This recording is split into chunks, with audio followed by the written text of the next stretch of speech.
Alhamdulillah, hamdan katsiran thayyiban mubarakan fih, kama yuhibbu rabbuna wa yardah. Asyhadu an la ilaha illallah wahdahu la syarikalah wa asyhadu anna Muhammadan abduhu wa rasuluh allazi la nabiyya ba'dah. Alhamdulillah, ikhwatu fillah, pada malam hari ini kita bisa bertemu dalam suasana yang agak sejuk gitu ya. Turunnya hujan yang merupakan nikmat dan juga rahmat yang patut kita syukuri, yang dimana kita dimudahkan pada hari ini untuk senantiasa terus bermajelis ilmu. Dan tema kita tentunya membahas tentang bagaimana lezatnya hati di dalam merasakan Al-Quran sebagai obat ya. Bahwasanya kita tahu bagaimana kelezatan ilmu agama yang dikatakan oleh Ibnul Qayyim Al-Jauziyah rahimahullah, yang berkata, kalaulah bukan karena bodohnya mayoritas manusia terhadap kelezatan ilmu agama ini dan keagungannya, niscaya mereka akan saling memperebutkannya dengan pedang. Inilah bagaimana membuktikan lolosnya orang itu untuk senantiasa bermajelis ilmu, itu adalah dia menyempatkan waktunya untuk majelis itu sangat jarang ya. Kebanyakan seseorang itu tidak lolos gitu ya. Tidak lolos daripada kebodohan itu, sehingga tidak sadar akan pentingnya atau lezatnya menuntut ilmu yang sangat jarang dirasakan ketika orang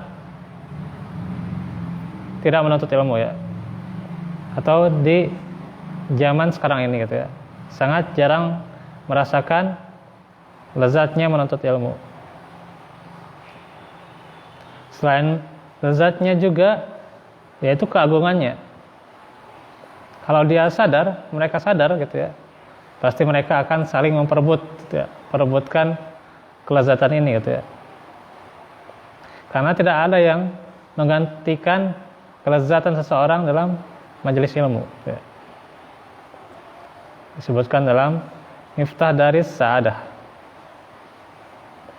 Itulah bagaimana orang yang senantiasa terinstal hatinya, terinstal jiwanya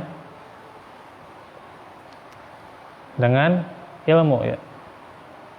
Dan ilmu yang paling besar itu diantaranya ilmu yang membahas tentang sifat-sifat Allah ya, ilmu tauhid, yang juga membahas dari syariat yang Allah berikan, yang Allah rahmatkan kepada hambanya. Karena itu pula ketika membahas syariat itu, maka petunjuknya sudah ada, yaitu Al-Quran. Karena itu Al-Quran itu merupakan petunjuk, dan Al-Quran itu merupakan obat hati ya.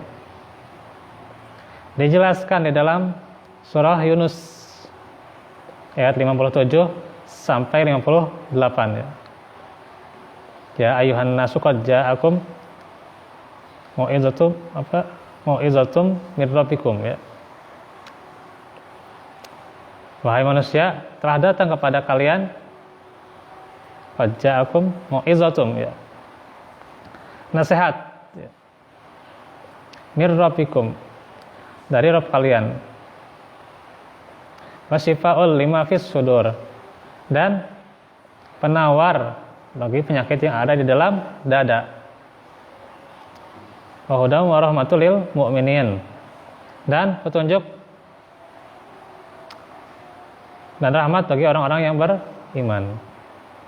Qul bi fadlillahi wa bi rahmatihi fa bidzalika falyafrahu ya. Katakanlah dengan keutamaan dari Allah dan juga karunia-Nya atau rahmat-Nya, hendaklah mereka berbahagia, bergembira atas nikmatnya Al-Quran ini. Huwa khairum mimma yajma'un, bahwasanya itu lebih baik dari apa yang dikumpulkan berupa dunia, tahta dan sebagainya.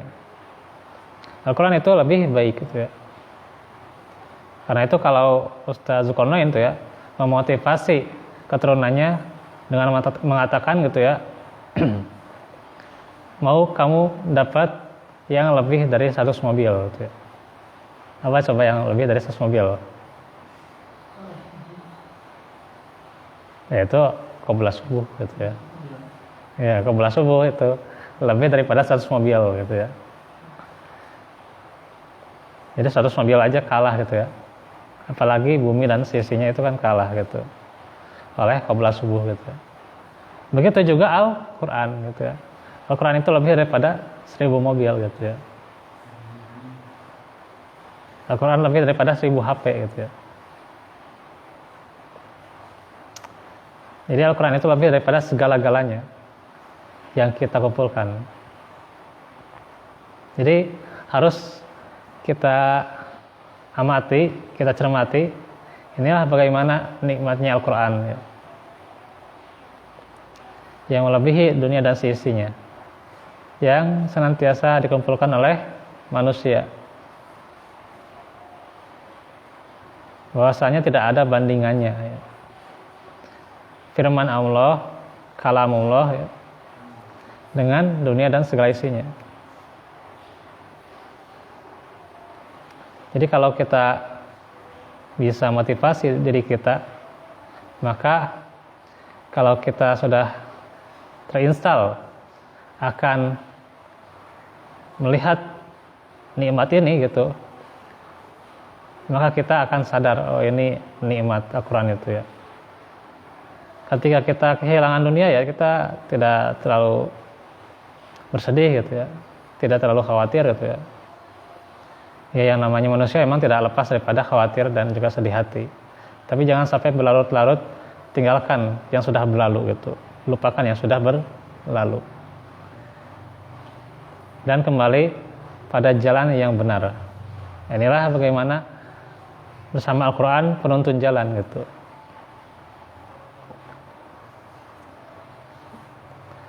Jalan kemana? Jalan menuju istiqomah.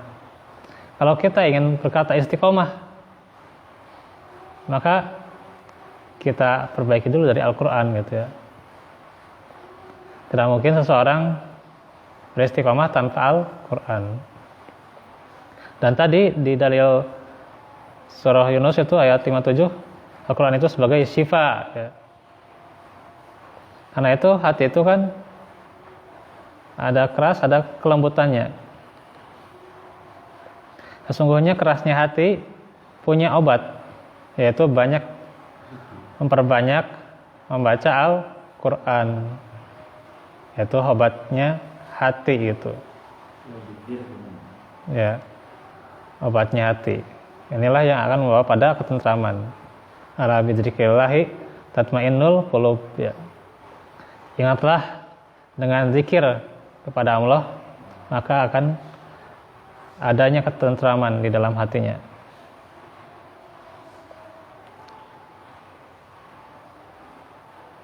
Nah, itu orang yang senantiasa mengagungkan syiar-syiar Allah berupa Al-Quran ya, mendapatkan ketenangan. Kalau kita ingin tenang, ingin bahagia, kita harus kembali pada Al-Quran ya. Selain itu juga dalam surah Al-Hasyr ayat 21.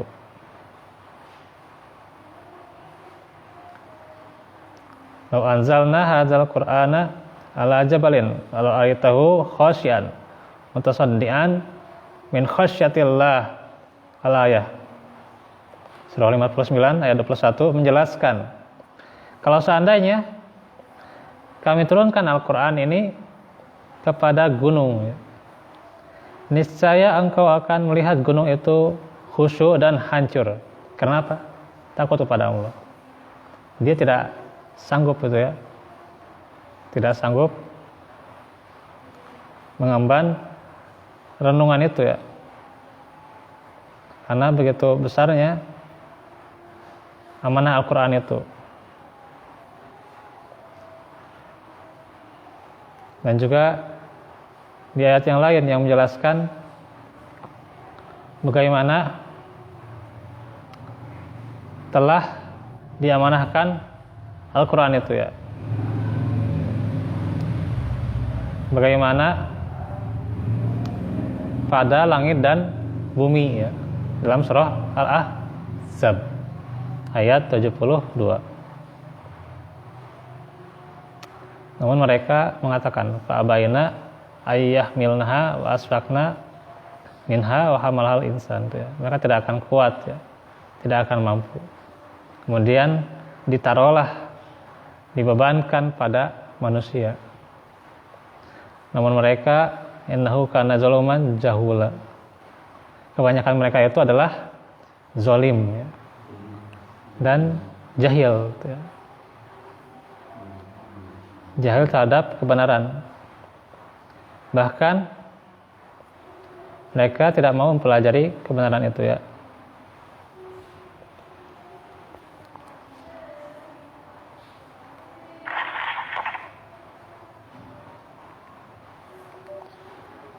Nah, itulah bagaimana kebanyakan manusia.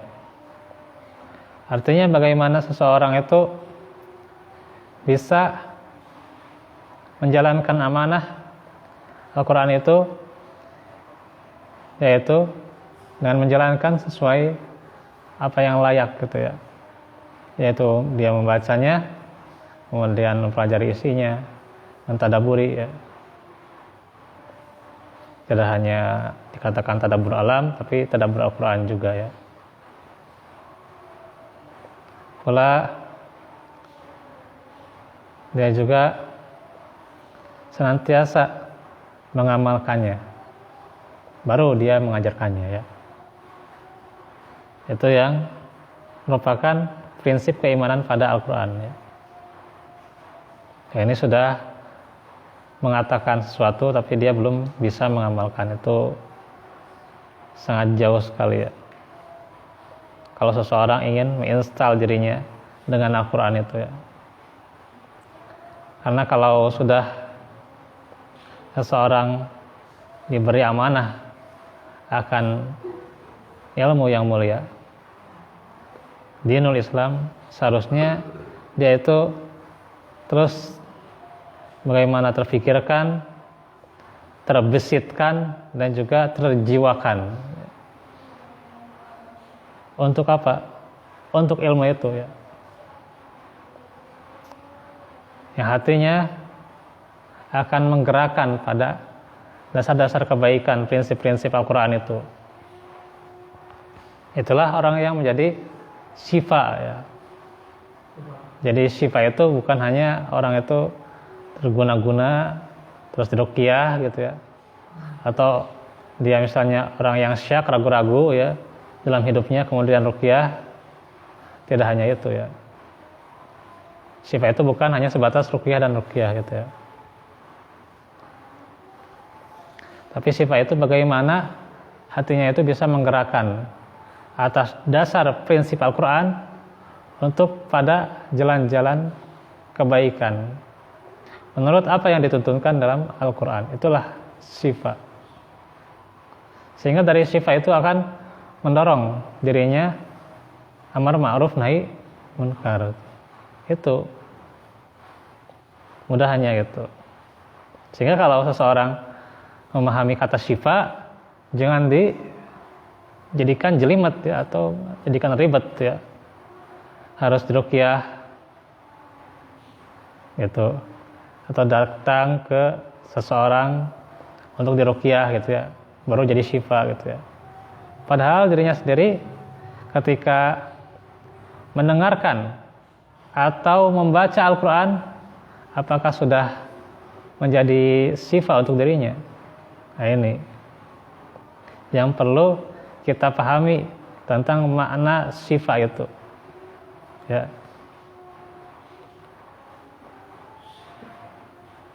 Bahwa akan agungnya prinsip Al-Quran itu. Sampai gunung saja, langit dan bumi itu tidak mau mengemban amanah Al-Quran. Karena apa? Karena sangat beratnya amanah ini. Sebagaimana yang kita tahu, gunung adalah batu yang keras yang seandainya diturunkan kepada mereka, yaitu Al-Quran, niscaya dia akan tunduk dan dia akan hancur. Gitu. Dia akan hancur. Maka seperti itu pula hati apabila Al-Quran itu datang kepadanya. Dan seseorang membaca dengan memikirkan serta merenungi. Jadi membaca itu nggak sekedar membaca, membaguskan bacaan, kemudian wah indah lagamnya dan seterusnya gitu ya. Itu kan cuma per huruf aja ya. Itu hanya 1/4 dari Al-Quran aja gitu ya. Justru ada hal yang lebih daripada itu. Nggak cuma melihat keindahan huruf-huruf misalnya saja gitu ya, atau suaranya saja gitu. Tapi bagaimana ada hasil gitu, ada hasilnya, yaitu bagaimana memikirkan, maka pasti akan berpengaruh pada hatinya.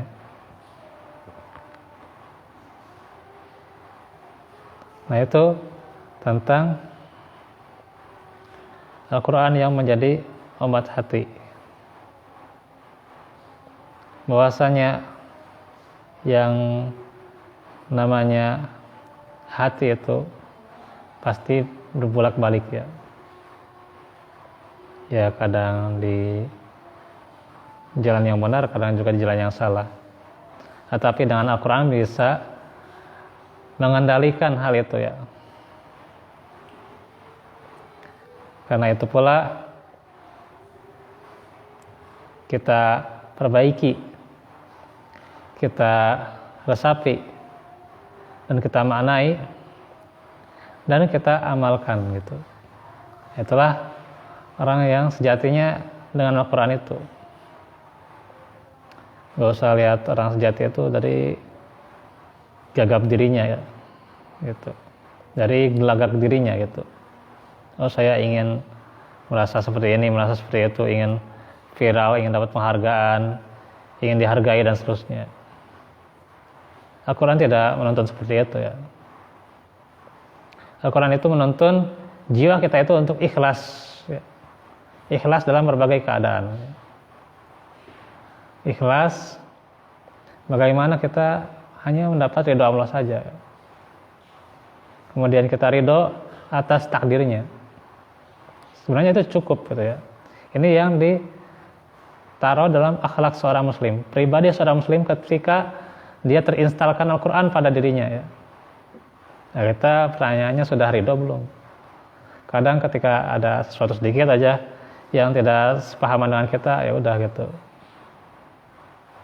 Akhirnya terjadi su'ul faham, salah paham. Kemudian terjadilah banyak mudorot ya. Gagalnya ukhuwah, terputusnya ukhuwah, atau bisa yang lainnya juga gitu ya. Hingga kehormatan seorang muslim jadi diabaikan gitu ya. Karena apa? Ya karena itu. Kalau kita ingin diri kita itu lebih baik, maka kita baikkan diri kita dengan Al-Quran. Orang yang membaca Al-Quran itu dia pasti akan terkenal di dunia langit ya. Nggak usah terkenal di dunia bumi ya. Orang dulu Ibrahim, Musa itu bukan orang yang dihormati karena memang mereka itu jauh daripada syirik ya. Sedangkan masyarakat saat itu sudah pada jalan-jalan kesyirikan ya. Di zaman Ibrahim pada menyembah berhala, di zaman Musa pada Fir'aun gitu ya. Asalnya ya kan bukan orang yang dihormati, tapi dari dia yang bukan dihormati bisa jadi orang yang baik, bahkan mulia di hadapan orang dengan apa? Ya dengan dia istiqomahnya pada tuntunan Allah. Jadi kita nggak usah kita itu mencari penghargaan orang gitu ya. Tapi kita cari penghargaan Allah Subhanahu wa taala. Dari situlah Allah akan senantiasa memberikan passing grade seseorang itu akan tinggi ya. Kalau baik di mata Allah ya, apalagi sih yang nggak diharapkan, itu pasti ada aja gitu ya. Seseorang baik di mata Allah pasti selalu ada jalan keluar gitu ya. Pasti terus mengucur kebaikan padanya, hingga manusia juga akan melihat dirinya itu orang yang baik. Itu pasti itu ya, secara tidak langsung gitu ya, dan tidak diharapkan gitu ya.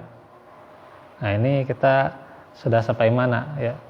Al-Quran menjadi jawaban hidup kita ya, sudah sampai mana? Itulah bagaimana, tinggal tanya pada diri kita agar kita senantiasa memperbaiki diri kita dengan tuntunan kita yang paling mulia, yaitu Al-Quran ya. Walafu minkum, insyaallah besok kita bahas tema tentang akhlak ya. Semoga istiqomah ya, dan terus menerus ya. Walafu minkum, Rabbana atina fid dunya hasanah wa fil akhirati hasanah wa qina azabannar. Rabbana atina min ladunka rahmah wa hayyi lana min amrina rasyada. Aqulu qouli hadza wa astaghfirullah li wa lakum walhamdulillahirabbil alamin. Assalamualaikum warahmatullahi wabarakatuh.